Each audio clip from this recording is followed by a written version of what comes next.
दादा ये बीच में नहीं हो सकता।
स्वभावो द्रव्यं जगद्गुरु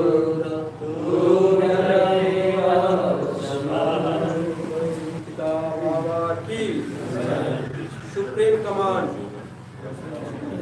Those who perform sadhana twice a day regularly out of Param Purusha will certainly arise in their minds at the time of death. Their liberation is sure guarantee. Therefore, every Ananda Margi will have to perform sadhana twice a day invariably. Verily this the command of the Lord. Without Jama Niyama, sadhana is an impossibility. Hence the Lord's command is also to follow Yama and Niyama. Disobedience to this command is nothing but to throw oneself into the tortures of animal life for crores of years. That no one should undergo torment such as this, that everyone might be able to enjoy the eternal blessedness under the loving shelter of the Lord. It is the bonded duty of every Ananda Margi to endeavor to bring all to the path of bliss. Verily this is part and parcel of sadhana to lead others along the path of practice. Shri Shri परमपिता बाबा की जय, विश्व पिता बाबा की जय, महासंभूति बाबा की जय।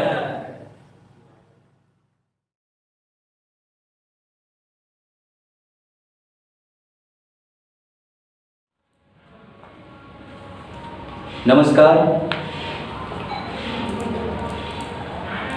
परमपिता बाबा की जय जय। तो आज रावा प्रोग्राम, ऑनलाइन रावा प्रोग्राम में आप सभी का स्वागत है। आर्य टीवी के माध्यम से हमने बहुत सारे जगहों के अमर ग्लोबल के वर्क्स को दिखाए।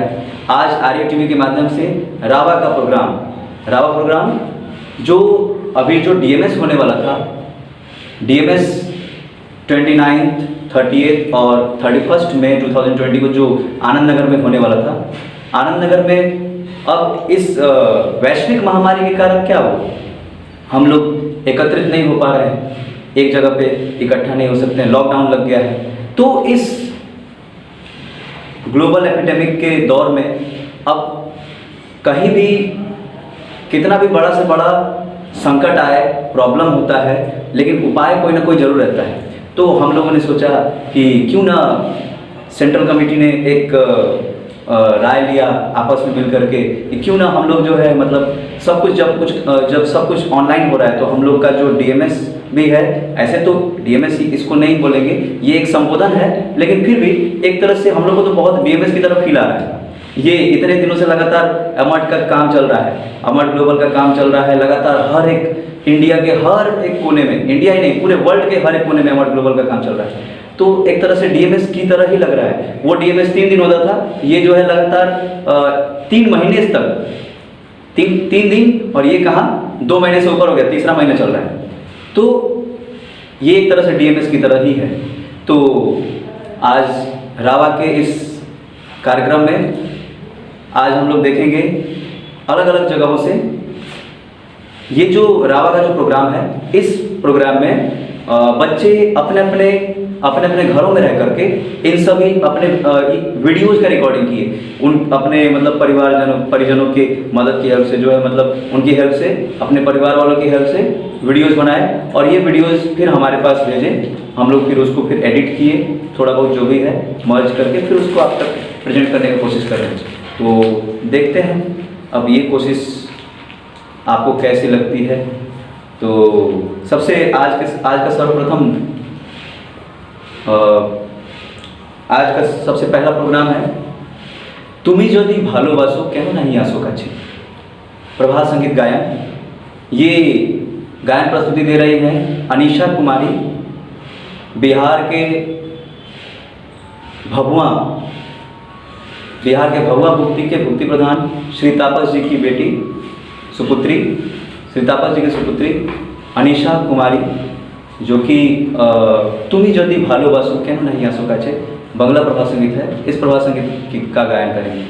तो इसका भावार्थ ये है, हे प्रभु तुम मुझसे प्रेम करते हो, यदि तुम्ही यदि भालोबासो, यदि तुम मुझसे प्रेम करते हो केन नहीं आसो का छे, क्यों नहीं। तो ये एक भाव है, मतलब विरह का भाव है। आप देखिए, आनंद आएगा।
आज की अगली प्रस्तुति है मोरी सराय रेखो ना दूरे। मोरी सराय रेखो ना दूरे प्रभात संगीत पर आधारित नृत्य। इस नृत्य को प्रस्तुत करने आ रही हैं सिमरन भोपाल से। मध्य प्रदेश के भोपाल की रावत टीम सिमरन सोनवने, ये श्री सरजू सोनवने की सुपुत्री सिमरन सोनवने, जो कि आनंद मार्ग स्कूल में पढ़ी भी हैं और आपके समक्ष नृत्य प्रस्तुत करेंगी। मोरे सराय रेखो ना दूरे। हे मेरे प्रियतम, हे मेरे प्रभु, मुझे तुम अपने आप से दूर नहीं रखो। आमी तुम्हारी बिना, मोरे सराय रेखो ना दूरे, आमी तुम्हारे बिना, मैं तुम्हारा ही तो बिना हूँ।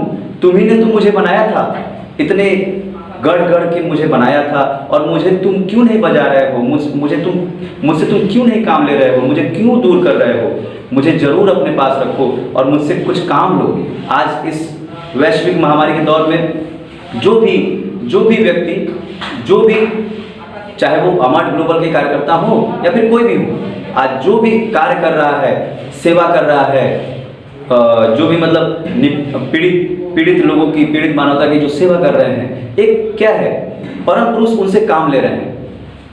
अगर हम ये सोचे कि हम कर रहे हैं तो फिर ये अहंकार के कारण सब कुछ नष्ट हो जाएगा। तो परम पुरुष उनसे काम ले रहे हैं, तो हम उनसे आग्रह ये कर रहे हैं, हे परम पुरुष, मुझसे काम लो, मुझे दूर नहीं करो। तो प्रस्तुति को देखते हैं, मोरे सराय रेखो ना दूरे।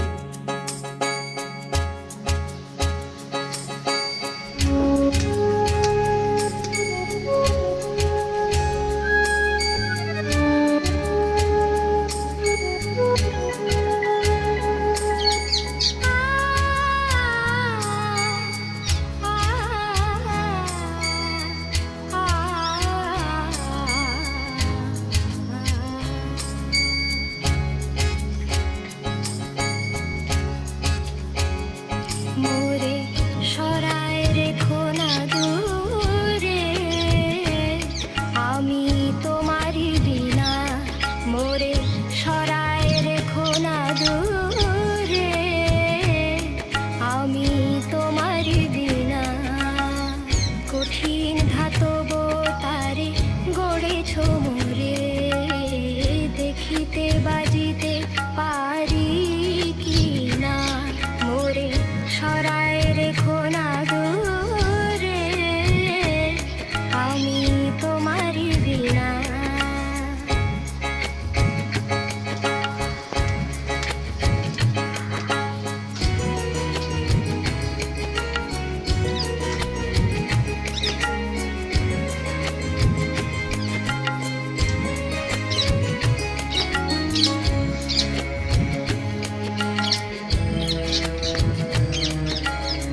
তোমার পরশে পাষাণ শ্যামল হয়, তোমার হরষে বিষাণ রাগে ঝলকায়। তোমার পরশে পাষাণ শ্যামল হয়, তোমার হরষে বিষাণ রাগে ঝলকায়। তোমার তরাসে পাখি হতাশে দগ্ধ হয়, প্রকৃতি তোমার অধীনা। আমি তোমারই বিনা, মোরে সরায় রেখো না দূরে, আমি তোমারই বিনা।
সব মাঝারে বিনা আমি তোমারি বিনা মোরে সরায় রেখো না দূরে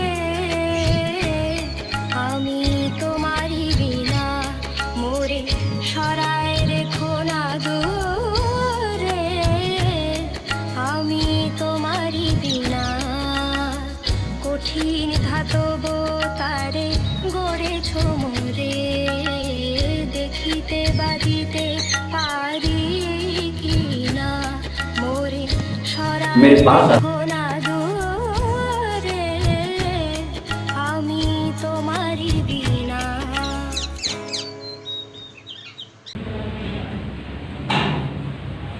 अगली प्रस्तुति है proud demand of the day. आज की समस्याओं का एकमात्र निदान, आज की समस्याओं का एकमात्र निदान प्राउड। ये प्राउड क्या है? यही प्राउड है प्रगतिशील उपयोग तत्व।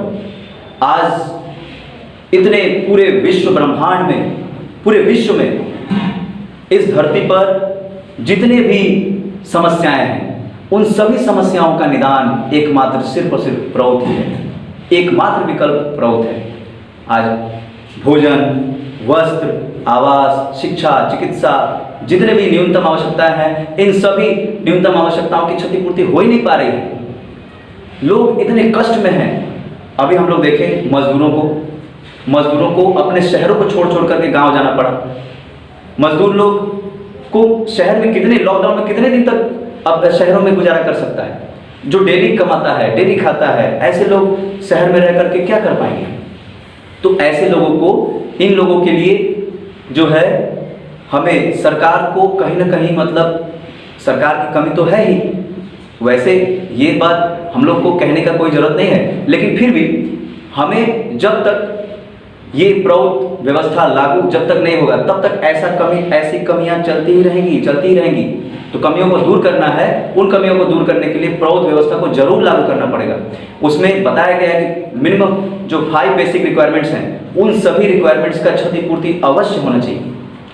तो आप इसको देखिए, और अगर प्राउड के बारे में और भी ज़्यादा जानकारी चाहिए तो अपने जगह आप जहाँ भी रहते हैं वहाँ के आनंद मार्ग आश्रम का एड्रेस लीजिए और वहाँ जाकर के जो भी दादा हैं, दीदी हैं, उनसे जाकर के प्राउड के बारे में डिस्कशन करिए और इसको लागू करने की प्रचेष्टा करिए। और जितने जो बड़े बड़े ऑफिसर्स हैं हम उनसे आग्रह ये करेंगे कि कोशिश करें कि ये प्राउड जो है मतलब धीरे धीरे सिस्टम में आए। जो सरकार का जो गवर्नमेंट सिस्टम है उस सिस्टम में ये प्राउड भी आए, ताकि मतलब जितने भी अव्यवस्थाएं हो रही हैं वो सारी की सारी अव्यवस्थाएं दूर हो जाएं। तो चाहेंगे हम सभी जितने गवर्नमेंट ऑफिसर्स हैं, जितने मतलब ये मोरालिटी जो है आज सबसे बेसिक नीड है आज के दौर में। अगर ये मोरालिटी नहीं रहेगी, ये अर्थव्यवस्था सब कुछ चरमरा जाएगा। जो ये लॉकडाउन, इतने लॉकडाउन के मार से जो है गुजर रहे हैं इतने सारे मतलब जरूरतमंद लोग, उन जरूरतमंदों की ज़रूरतें पूरी नहीं हो पाएंगी। इसलिए कोशिश ये करना है, समझना है, प्राउड को समझना है और उसको इम्प्लीमेंट करने की कोशिश करना है, क्योंकि ये प्रैक्टिकल है, थ्योरेटिकल नहीं है। तो आइए हम देखते हैं proud demand of the day.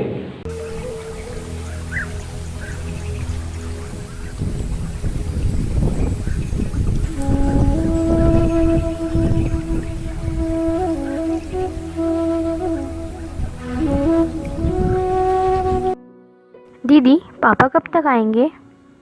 आ जाएंगे, वैसे भी लॉकडाउन चल रहा है और कंपनी वालों ने ड्यूटी का टाइम कहाँ फिक्स रखा है। अन टाइम आना, अन टाइम छुट्टी, और वैसे भी लॉकडाउन चलेगा ना, तब तक यही सब हो। गांव में कितना अच्छा था ना दीदी? हाँ, अच्छा तो था ही। खुद की खेती, अपने मेहनत से खेती करो, और गोदाम में तो अनाज भरा पड़ा है ही। पर अब इस लॉकडाउन में वहाँ से अनाज यहाँ आएगा कैसे? लॉकडाउन खुला होता तो बात ही क्या थी। अनाज गोदामों में भरा भरा तो सड़ जाएगा, कौन खाता होगा? वहाँ तो सिर्फ छोटे चाचा और चाची ही है। हाँ, मम्मी ठीक कहती है। अगर गांव में रहते तो कितना अच्छा होता ना। पापा की जॉब अगर वहाँ पर होती तो हम लोग सब साथ में रहते। ट्रेन की आवाज़ सुनकर गांव की याद आ जाती है। दीदी दीदी ईद आ रहा है, क्या हम इस ईद में नए कपड़े नहीं पहनेंगे?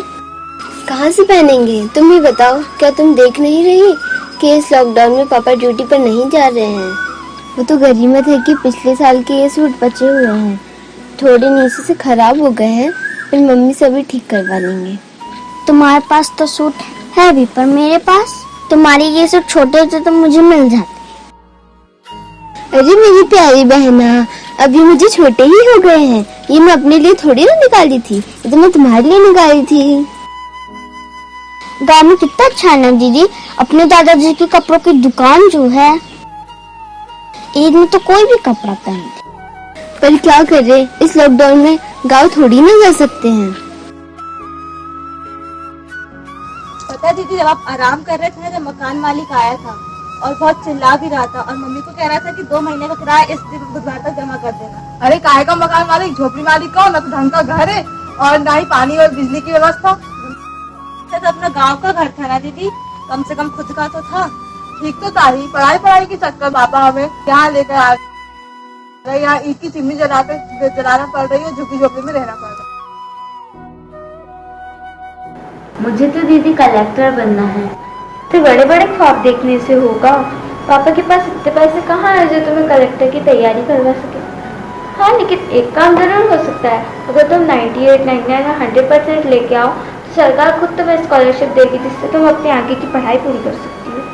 कोई सरकार जो जीता वीता तो है नहीं, आया तो था पर 97%, क्या मिला? इसलिए ख्वाब देखना बंद करो, अभी जो पढ़ाई है वो करो।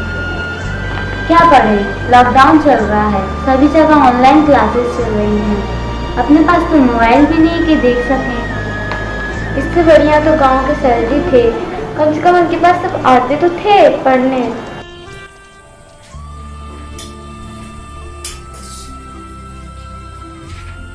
अरे दीदी, आप अभी बाहर गई थी ना, तो मम्मी को चक्कर आ रहे थे और वो गिरने वाली थी, तो मैंने उनको पकड़ के बेड पे बैठाया। अरे पागल, तू मुझे क्यों नहीं बुलाया? लगता है बीपी वीपी लो हो गया होगा। तो चले डॉक्टर के पास। क्या करेंगे अस्पताल जाके?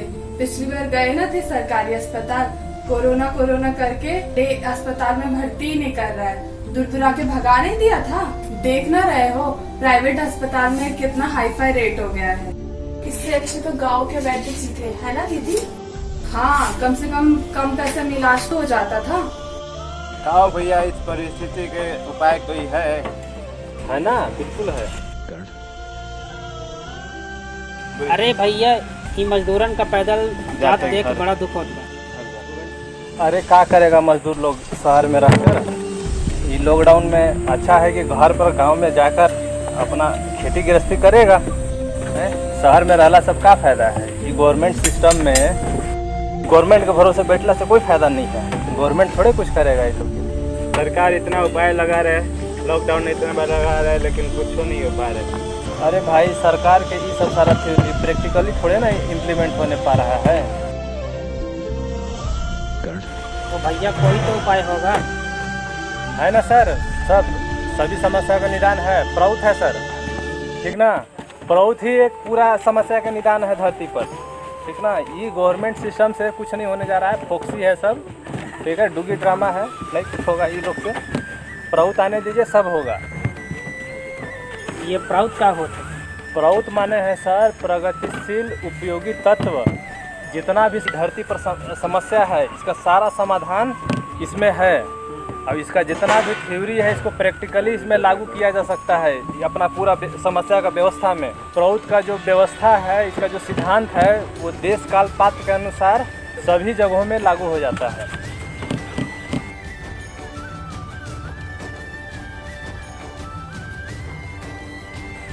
भैया, इसमें भी तो गड़बड़ी हो सकता है, कहीं एक राज्य में ठीक होगा तो कहीं दूसरे राज्य में ठीक नहीं होगा। सर, इसीलिए तो प्रौथ व्यवस्था में राज्य के जगह समाज का बात कहा गया है।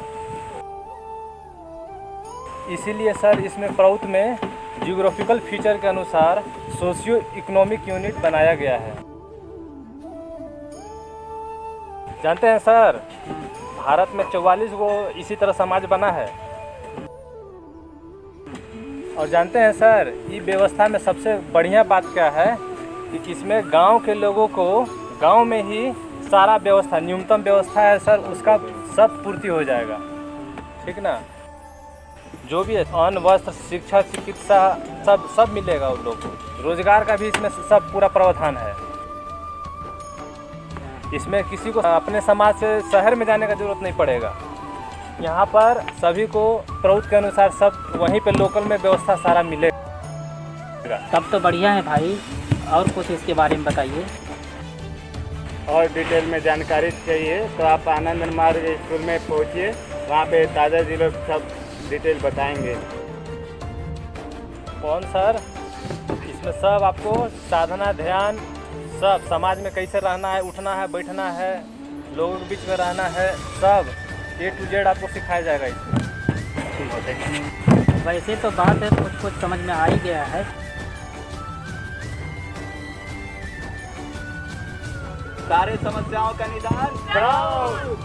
आज समग्र विश्व में आनंद मार्ग यूनिवर्सल रिलीफ टीम ऐसे ही जरूरतमंदों के जरूरतों को पूरा करने के लिए रिलीफ कार्य कर रहा है। सबकी भोजन व्यवस्था कर रहा है। निःशुल्क वस्त्र की भी व्यवस्था की जा रही है। शिक्षा और चिकित्सा भी धीरे धीरे निःशुल्क होते जा रहा है। विश्व की सरकारें भी कार्य कर रही हैं, परंतु आदर्शगत कार्य नहीं करने पर सफलता नहीं मिल पाती और ऐसे ही कभी मजदूर लाचार और बेबस रह जाएंगे और आप कुछ नहीं कर पाएंगे।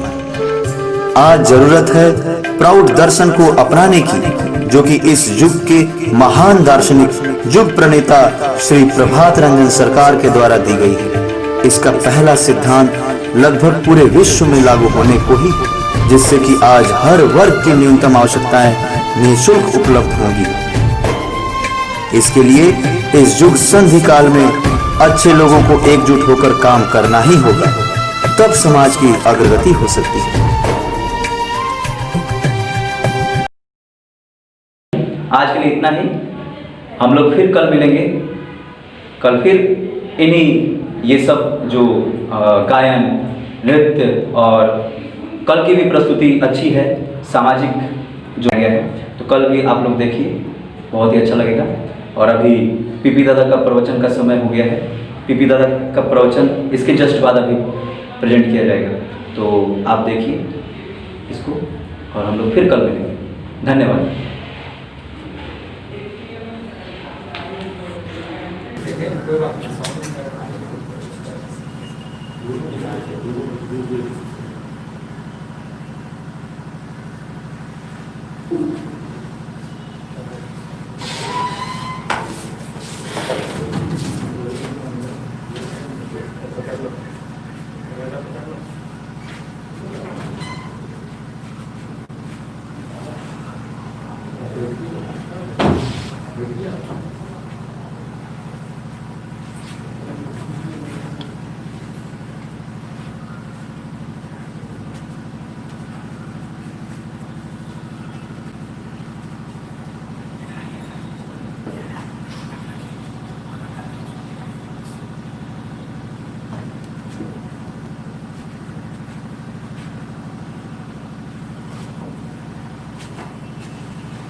रेडी पॉडकास्ट के रेडी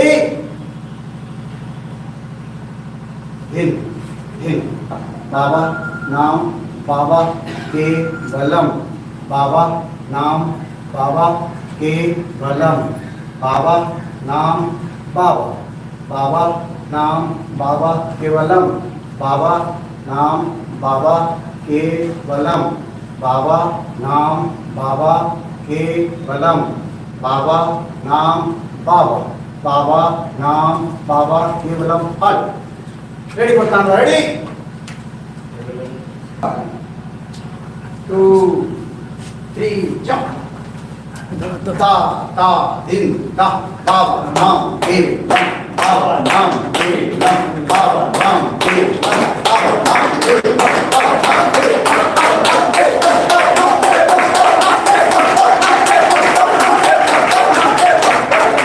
नाम फाइनल फोर जंप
सभी को मेरा हार्दिक नमस्कार।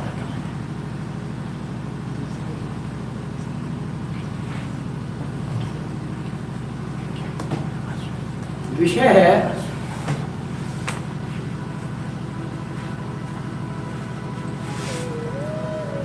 लीलानंद और नित्यानंद। The subject is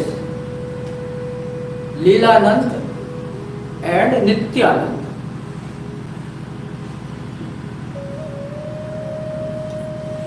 वेद में कहा गया है आनंदाधेव खल्विमानि भूतानि जायन्ते आनंदेन जातानि जीवन्ति आनंदम प्रयन्त्य अभिसंविशन्ति। और तंत्र क्या कहता है? तंत्र कहता है मयेव सकलम जातम मयि सर्वम प्रतिष्ठितम मयि सर्वम लयम जाति तद ब्रह्म अद्वयम अस्म्यहम्।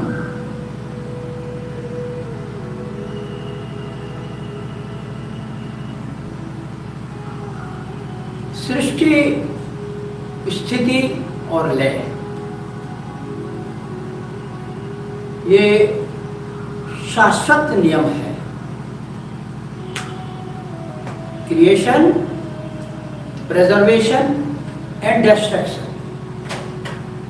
This is the eternal, unchangeable law. तो वेद क्या कह रहा है? आनंदा धेव खल्विमानि भूतानि जायन्ते।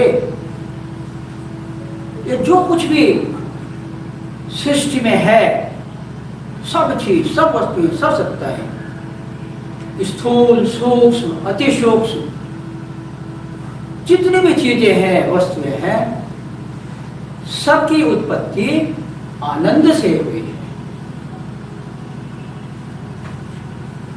आनंदेन जातानि जीवन्ति। और सब वस्तुएं, सब चीजें, सब सत्ताएं आनंद में ही जीवित रहती हैं, आनंद में ही स्थित रहती हैं, जीवित रहना चाहती हैं। और फिर कहा जा रहा है आनंदम प्रयन्ति प्रयंत अभिसंविशन्ति। विशन्ति आखिर तक, अंततः सभी आनंद में ही विलीन हो जाते हैं। ये वेद में कहा। अब देखिए तंत्र में क्या कहा गया? मयेव सकलम जातम। मुझसे ही सब कुछ की उत्पत्ति हुई है, सब कुछ का जन्म मुझसे ही हुआ है। मयि सर्वम प्रतिष्ठितम। और मुझ में ही सब सत्ताएं स्थित रहती हैं, प्रतिष्ठित रहती हैं। और आखिर में क्या होता है? मयि सर्वम लयम जाति। सब कुछ मुझ में ही समा जाती है, मुझ में ही विलीन हो जाती है, मर जाती है।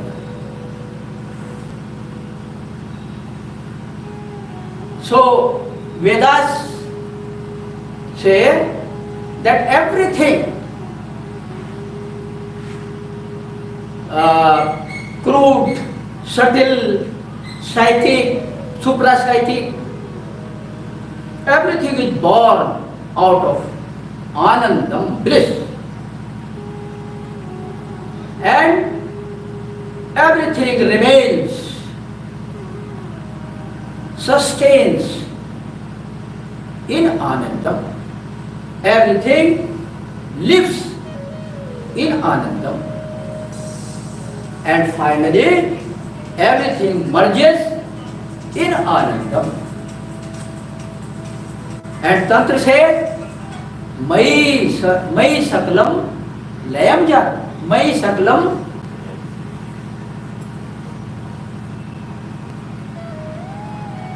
Mayeva Sakalam Jatam. Everything has come out of me. Everything is born from me. And everything Pratishthitam remains established, survives, sustains in me, and finally everything. मयि सर्वम लयम जाति, everything merges in me. In the end, तद ब्रह्म, तंत्र से तद ब्रह्म अद्वयम अस्मि हम, मैं वह अद्वय अद्वितीय ब्रह्म हूं। I am that Brahma, I am, मैं वह अक्षर ब्रह्म हूं, आई एम दैट ब्रह्म। तो यहां पर देखिए, वेद कहता है आनंद से ही सब आई है, तंत्र कहता है मुझसे ही सब आई है, सब कुछ जन्मित हुए हैं। तो यहां पर देखिए, वेद में जो कहा गया है, आनंदाध्येव खलविमानी भूतानि जयन्ते, all the bhutas, all objects are born from anandam. तो यहां पर देखिए ध्यान से, यहां वेद में आनंद का व्यवहार हुआ है प्रथम पुरुष,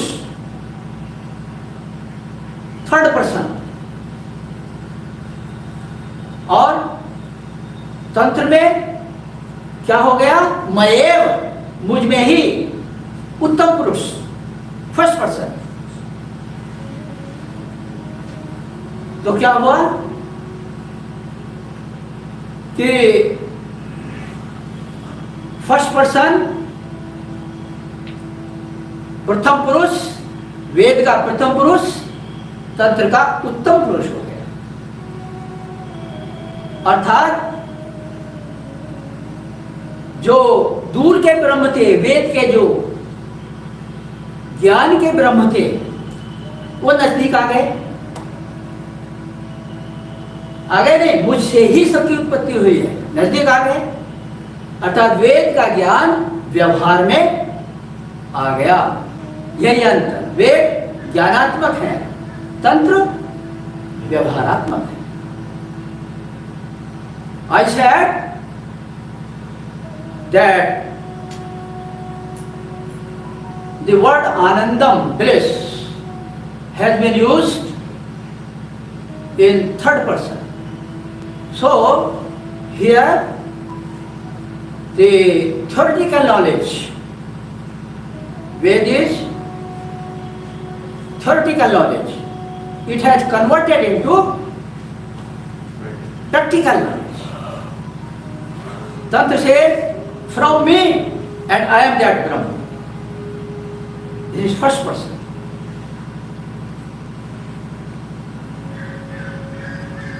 अब देखा जाए ब्रह्म का स्वरूप क्या है, व्हाट इज ब्रह्म लाइक। तो कहा गया है रसो वही सह, अर्थात ब्रह्म रस स्वरूप है, अर्थात ब्रह्म आनंद स्वरूप है। ब्रह्म supreme consciousness is the embodiment of Anandam, bliss, bliss personified. तो मैं कौन हुआ, आनंद स्वरूप में। मैं कौन, मैं ब्रह्म हूं, मैं आनंद स्वरूप हूं। और वेद में भी कहा जा रहा है एवरीथिंग हैज कम फ्रॉम आनंदम, आनंद से सब आए हैं।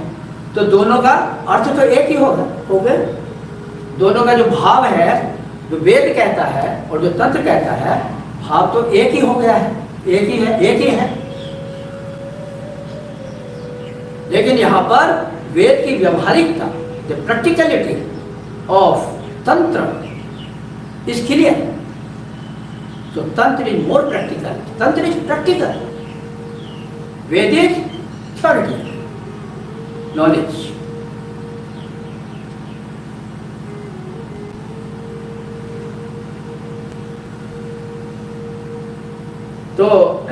everything has come from me. तो यह जो विश्व ब्रह्मांड है, सृष्टि है, ये क्या है? ये ब्रह्म का, परम पुरुष का लीलायित विकास है. This creation is the divine expression of supreme consciousness. संचर प्रतिसंचर के माध्यम से संचर प्रतिसंचर में जो रचना तैयार होती है उसे क्या कहते हैं? उसे कहते हैं सृष्टि चक्र या ब्रह्म चक्र, कॉस्मोलॉजिकल ऑर्डर और कॉस्मिक साइकिल. और इस कॉस्मोलॉजिकल ऑर्डर के न्यूक्लियस, नाभि केंद्र, प्राण केंद्र कौन है? Who is the nucleus of this cosmological order? परम पुरुष हिमसेल्फ.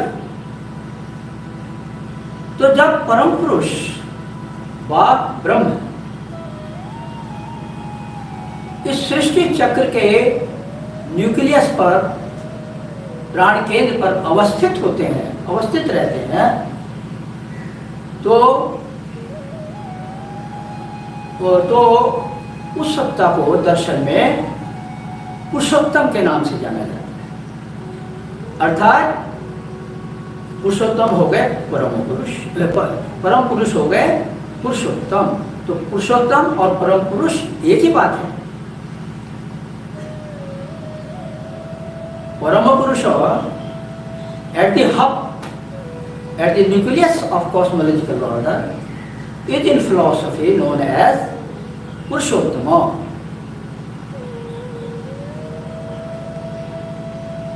तो ये पुरुषोत्तम विश्व के प्राण के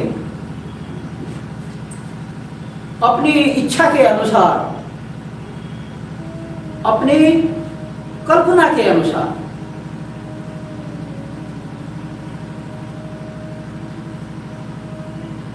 तरंगों की सृष्टि कर रहे हैं. ये तरंग क्या है? इनको कहते हैं लीला तरंग. तो परम पुरुष अपनी कल्पना के अनुसार प्राण केंद्र पर बैठे बैठे अवस्थित होते हुए लीला तरंगों की सृष्टि कर रहे हैं. उनकी विराट देह, उनके विश्व रूप में अजस्र तरंगे अजस्र दिशाओं में बह रही है. कैसे बह रही है? जैसे तालाब में ढेला फेंक दे तो पूर्व में चलती है, तो उसी प्रकार से ये तरंगे भी आरोह अवरोह एसेंडिंग डिसेंडिंग ऑर्डर में बह रही है.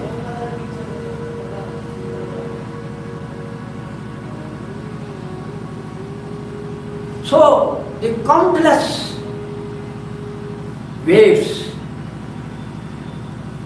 are flowing from the cosmic body of Parama Purusha, of Purushottama, in countless directions,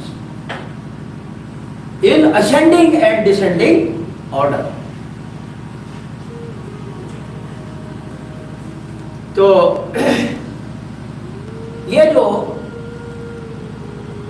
लीला तरंगों का प्रवाह है, इसको रस प्रवाह भी कहते हैं. रस का मतलब flow, joyful flow, blissful flow of waves, रस प्रवाह. तो परम पुरुष इन तरंगों के माध्यम से रस प्रवाह कर रहे हैं विश्व ब्रह्मांड में. परम पुरुष इन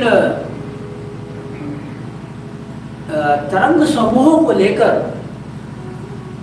जो लीला कर रहे हैं, परम पुरुष is playing a divine game with the help of these waves,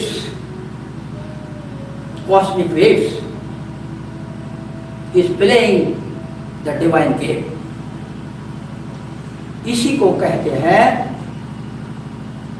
परम पुरुष की, पुरुषोत्तम की रास लीला। This is called रास लीला, the divine expression, the divine play of waves. और कृष्ण के भक्त, वैष्णव भक्त इसको कहते हैं कृष्ण की रास लीला। ये तो कृष्ण की रास लीला है। कृष्ण माने पुरुषोत्तम।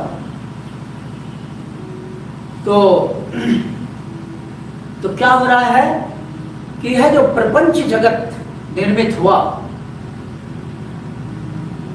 The world made of 5 fundamental factors, इस प्रपंच जगत में शब्द, स्पर्श, रूप, रस, गंध, इन पंच तन्मात्राओं के माध्यम से प्रपंच जगत में मनुष्य तरंगायित है, आंदोलित है, दोलायमान है, आनंदित है पंच तन्मात्राओं के माध्यम से। मनुष्य इन पंच तन्मात्राओं के माध्यम से जो अपनी अच्छी वस्तु चाहता है वह प्राप्त कर लेता है। जो अपनी उसकी जो प्रिय वस्तु है उसको भी इस प्रपंच जगत में पंच तन्मात्राओं के माध्यम से वह प्राप्त करता रहता है और आंदोलित होता रहता है। तो I said that human beings are oscillating in this world of 5 fundamental factors, and they get the desired objects, whatever they want, with the help of 5 inferences. So this is रास लीला, डिवाइन गेम। इसलिए कृष्ण को कहा जाता है रास बिहारी। अब हम थोड़ा सा इसको एक दूसरे रूप में भी समझने की कोशिश करें। Let us understand it in other form, in other model. जैसे परमाणु होता है तो सभी जानते हैं कि परमाणु का एक नाभि केंद्र होता है, न्यूक्लियस, और उस केंद्र बिंदु के चारों ओर इलेक्ट्रॉन्स अलग अलग कक्षाओं में, अलग अलग ऑर्बिट्स में गतिमान रहते हैं, आंदोलित रहते हैं। तो ये जो कक्षा है, ऑर्बिट्स हैं, इनको कहते हैं energy level. The electrons are revolving around the nucleus of an atom in different orbits. These orbits are the different energy level. तो एक इलेक्ट्रॉन चलते चलते जब अधिक एनर्जी प्राप्त कर लिया तो वो हायर एनर्जी लेवल में चला जाता है। उसकी एनर्जी क्षीण हो गई, कम हो गई, तो लोअर एनर्जी लेवल में आ जाता है। The electron gaining more energy goes in higher energy level of orbit, and losing energy comes to the lower level of energy level of this orbit. इसी प्रकार ये जो पुरुषोत्तम है, जो प्राण केंद्र है, नाभि केंद्र है, इनके चारों ओर भी जीवात्माएं गतिमान है, नर्तन करती हुई घूम रही है। Jivas are moving around the Purushottam in a dancing manner, in a rhythmic manner.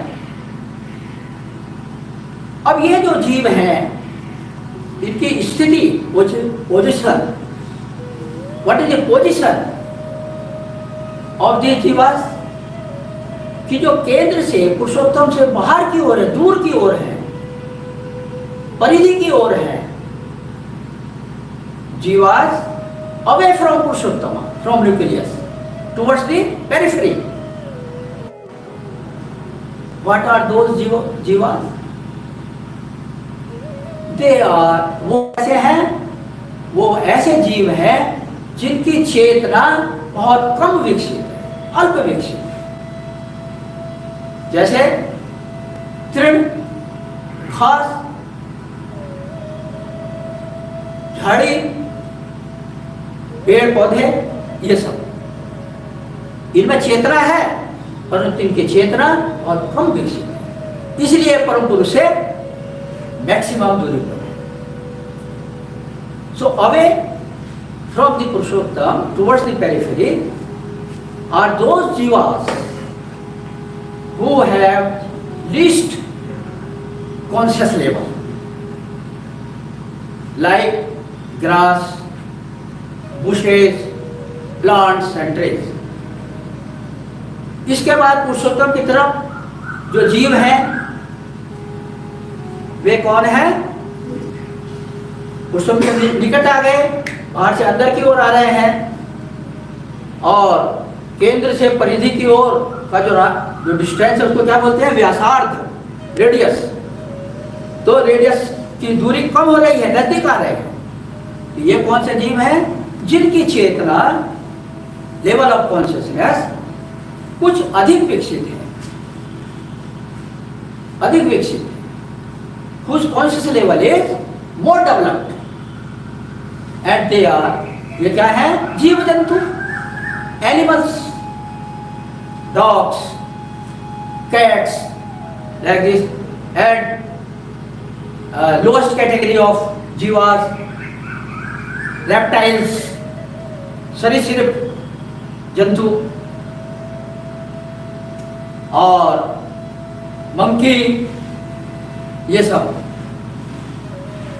और फिर इनके भीतर पुरुषोत्तम के नजदीक कौन है? वे है मनुष्य, मानव आत्माएं। ये मानव आत्माएं, ह्यूमन बीइंग्स, परम पुरुष के निकटतम है तो हैं, फिर भी अपने अपने संस्कार के अनुसार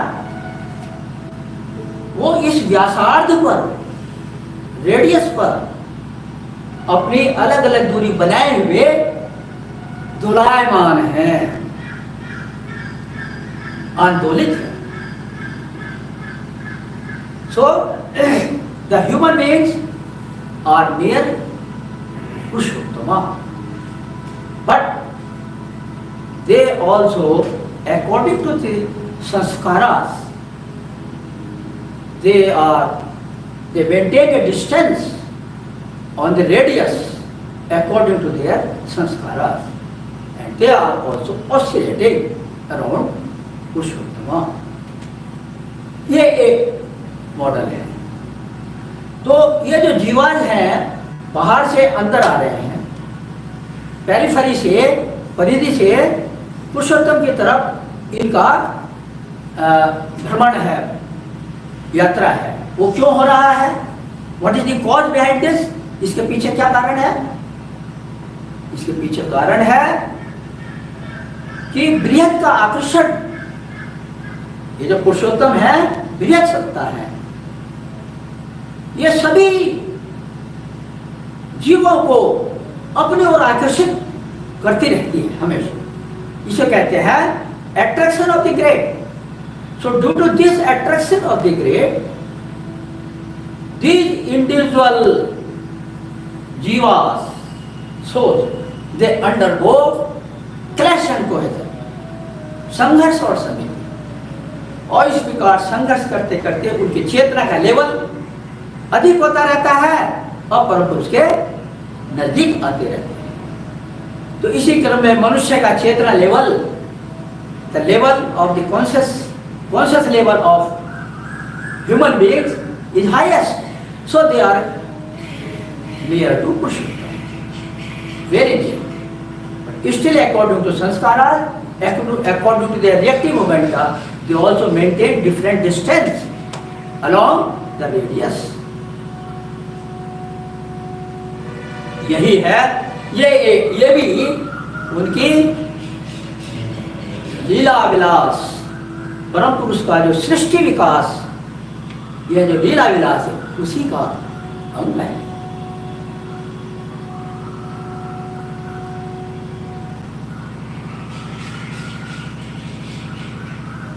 तो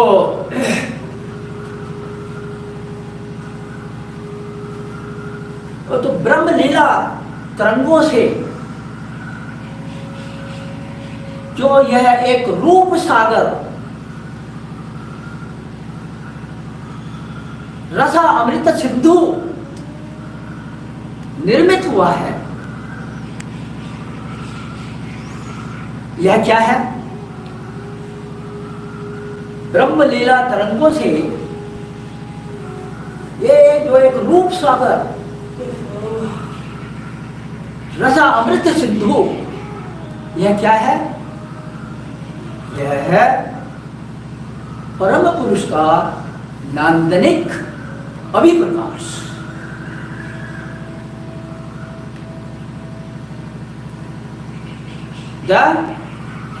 परम पुरुष की नांदनिक अभिव्यक्ति, the aesthetic expression of Param Purusha. This from the divine waves, this Roop Sagar. Sagar means ocean, ocean of forms, ocean of beauteous forms. Rasa Amrita Sindhu. Sindhu means ocean. Sindhu also means ocean. Ocean of bliss, ocean of joy. तो यह जो निर्मित हुआ है, this is the aesthetic expression of परम पुरुष। इसमें, इस रूप सागर में, इस रस अमृत सिंधु में साधक की सर्वसत्ता, एंटायर एग्जिस्टेंस तरंगायित है।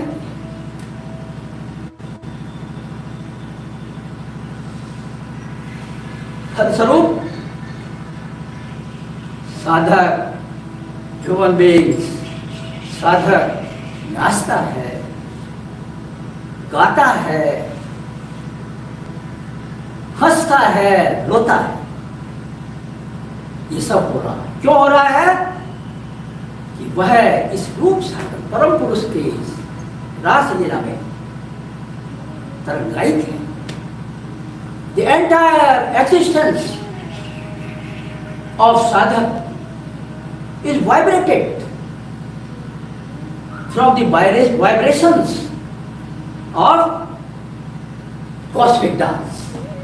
It's the cosmic dance.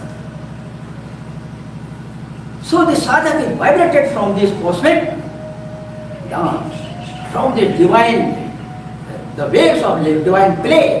इन लीला तरंगों का जो रूप सागर है उसमें तरंगायित रहता है, मस्त रहता है। So the entire existence becomes vibrated from the vibrations of cosmic dance, causing them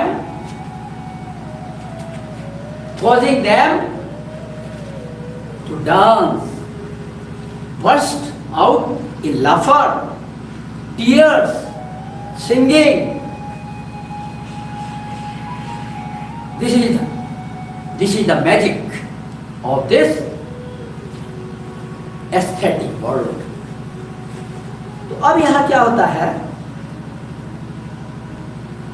कि परम पुरुष के, पुरुषोत्तम के जो ये खंड खंड विकास हैं, वस्तुएं हैं, सीमित वस्तुएं हैं,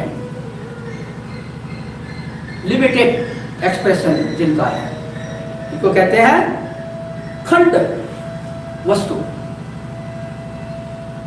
तो मनुष्य का मन इन खंड खंड वस्तुओं में मग्न हो जाता है और उन वस्तुओं से वह एक नांदनिक अनुभूति प्राप्त करता है। यह जो नांदनिक अनुभव है जो उसको प्राप्त हुआ है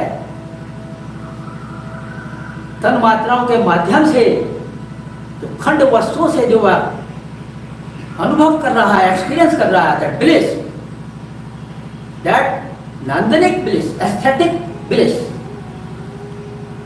इसी को बाबा कहते हैं यही है परम पुरुष का लीला भाव।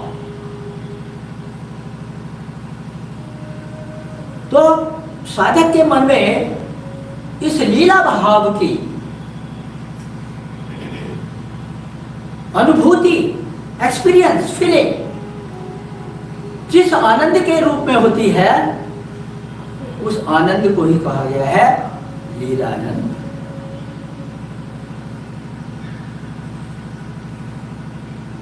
So when unit beings, human beings, become fully absorbed, concentrated, attached to these manifold, multifold, limited expressions of Param Purusha, when he becomes too much attached, completely absorbed with them through the 5 inferences, so he realizes, he experiences a kind of pleasure, and that pleasure is Leela Bhav of Param Purusha. And the bliss that he attains, that he gets from the Leela Bhav is Leelanand. तो यही है उनका परम पुरुष का लीला विलास चक्र। तो कहा गया, तो भक्त और भगवान के बीच में यह रास लीला चली आ रही है, आदि काल से चल रही है, चलती रही, भक्त और भगवान के बीच। तो भक्त जो लीलानंद, भक्त जो जिस आनंद का अनुभव करते हैं, वो क्या हुआ? भक्त का लीलानंद हुआ। और इसमें परम पुरुष भी तो आनंद लेते हैं। जैसे भक्त को आनंद मिलता है तो वह भक्त का लीलानंद हुआ, लेकिन परम पुरुष भी तो आनंद लेते हैं, तो वह हुआ परम पुरुष का, भगवान का Leelanand.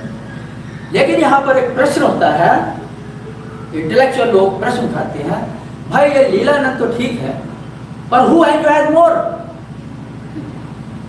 The devotee enjoys more lilananda, और भगवान द लॉर्ड एंजॉयज मोर। तो इसका फैसला एक भक्त ने किया। भक्त ने कहा, गोपी दर्शने कृष्णेर जे आनंद होय।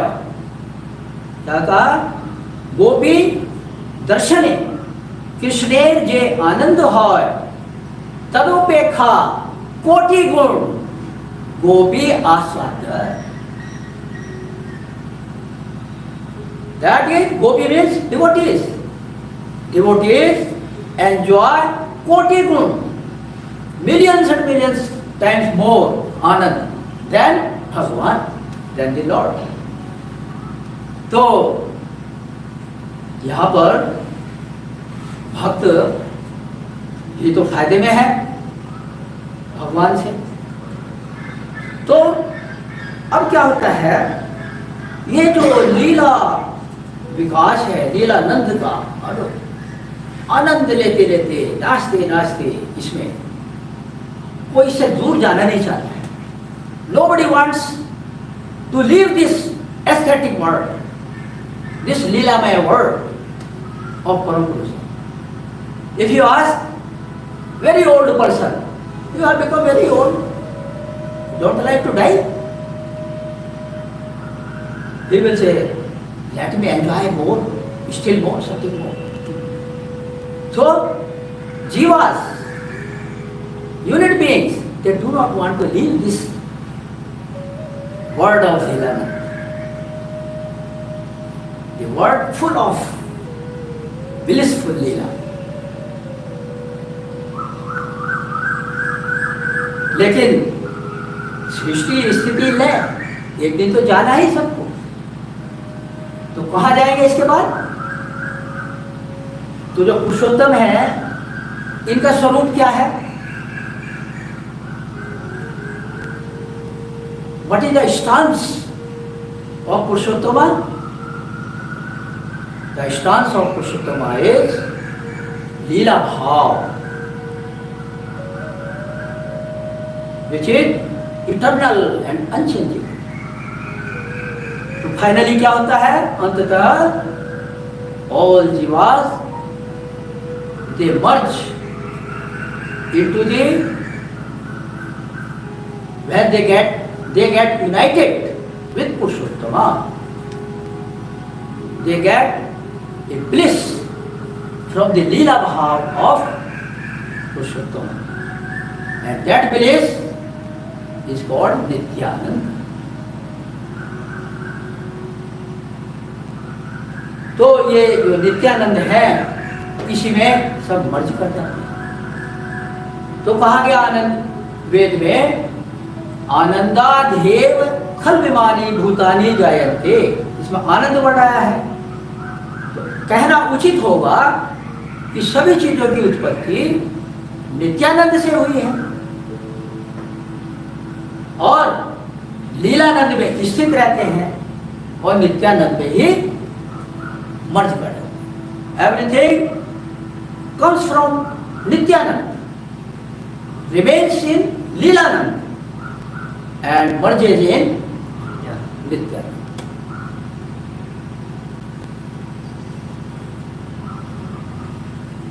तो यही है परम पुरुष की रास लीला।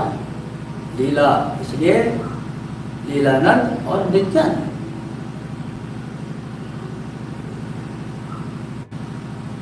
वेद में कहा गया है, जतो वाचो निवर्तन्ते अप्राप्य मनसा सह आनंदम ब्रह्मणो विद्वान न विभेति कुतश्च।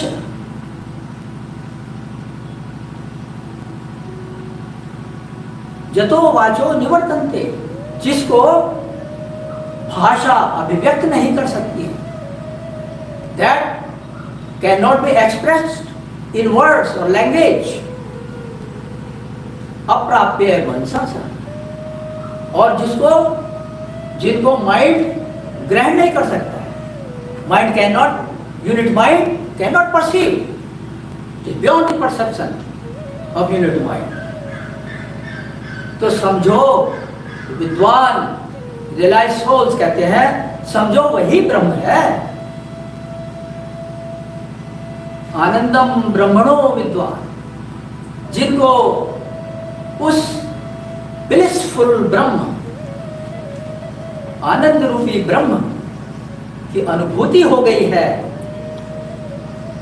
न विभेति कुतश्च, वो किस ब्रह्मांड में किसी से भी भयभीत नहीं।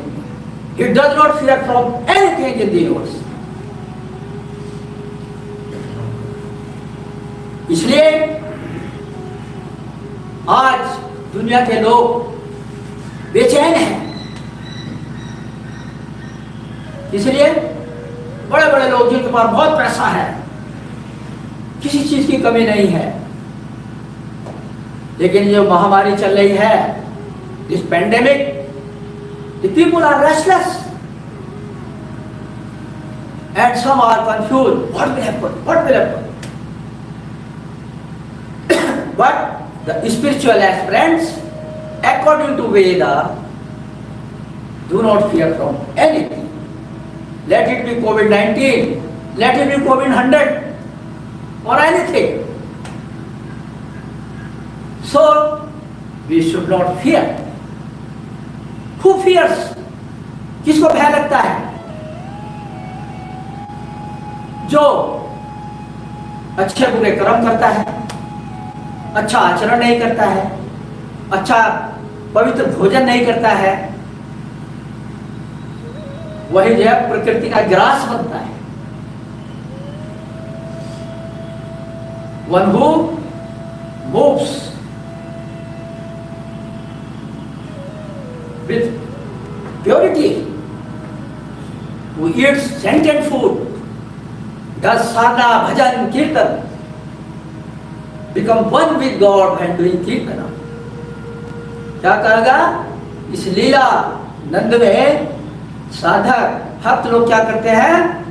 उनका जब तरंगायित हो जाते हैं, तरंगों से, नांदनिक तरंगों से नाचते हैं, गाते हैं, रोते हैं, हंसते हैं। यही हम लोग करें। पवित्र भोजन खाएं, सेंटेड फूड खाएं, साधना करें, ध्यान करें, nothing will happen,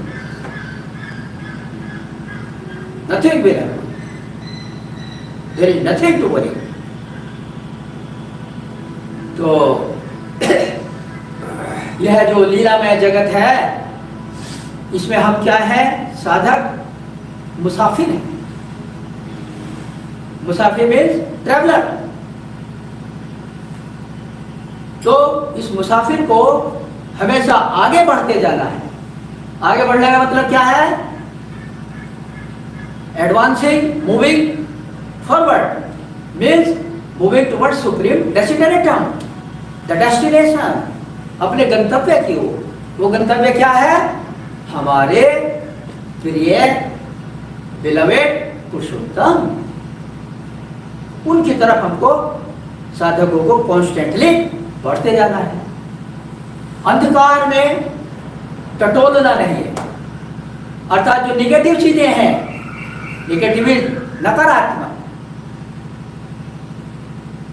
in negative चीजों जो हमारे साधना के पाथ में ऑब्स्टेकल्स हैं, उन निगेटिव की ओर नहीं ताकना है। मंजिल, हमारी जो मंजिल है, मंजिल में गोल, उस गोल को देखते हुए, उसको अपने डेस्टिनेशन को देखते हुए उनकी ओर बढ़ते रहना। तो हम मुसाफिर आगे बढ़ते जाएंगे। क्यों? कि जब आगे बढ़ेंगे तो क्या है? वहां पर रोशनी है, शहद से भरी हुई मिठास है। इसलिए बाबा ने कहा, ए मुसाफिर, O travellers, move constantly ahead towards your goal. तो अभी आप लोग इस प्रभात संगीत को सुनिए और आनंद लीजिए।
Thank you.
Baba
भक्त प्यारे बाबा की तारक ब्रह्म बाबा की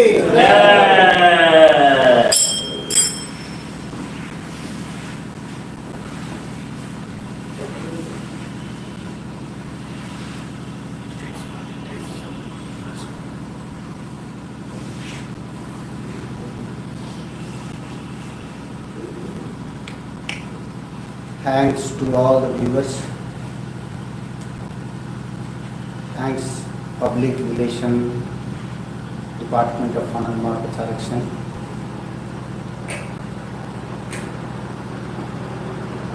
Again tomorrow 5:30 we will start the program. Thank you very much. Namaskar.